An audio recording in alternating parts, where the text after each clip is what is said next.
Yuda tana bidaka soyayi matsala ne aboki.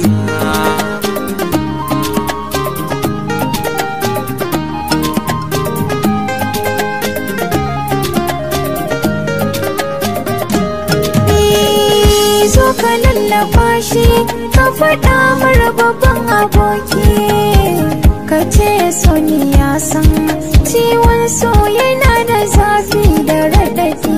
Zo ka ji aboki shi hali ai daban-daban ne, ka daina yin tunanin sa ta yi ma abin da wancan.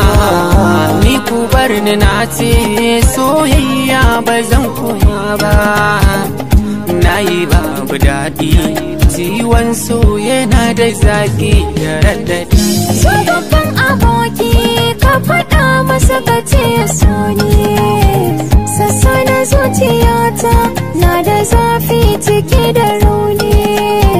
Sanda ke zuciyata ya fi ƙarfin gaban tunani, ya sauya min tunani ba na gane tsawon dare ko fa safiya.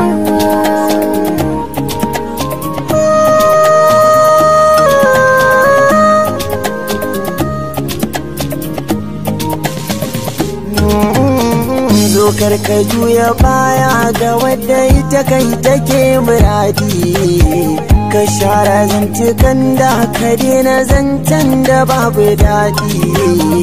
Ka duba lamuranta ka waiwayo gare ta karta faɗi. Tawakkali musulmi haka zai sa ta samu sauƙi a zuciya.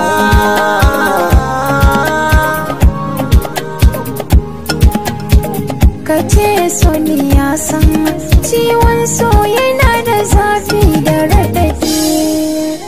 Aboki ka san na da hujja ba hakan nan nake gudu ba, na hayo da kwanso na ajiye riba ban gani ba. Na sha wuya akan so me zai hana ba za na kaurace ba. Karka manta aboki so ya sami jiri jiki ya yi wuciya.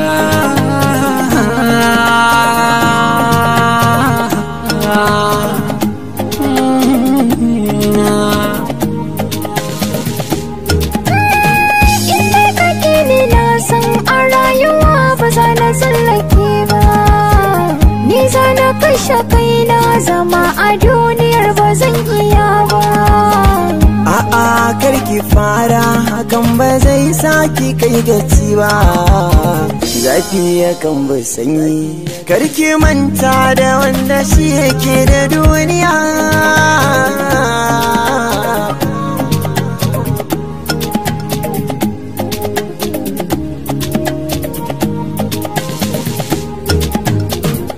Zo babban aboki kamar da komai kamar ba ai ba.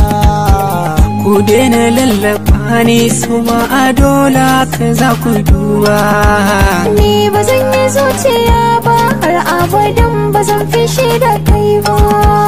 To ku bar ni zan tunani shawara zan faɗa wa raina da zuciya.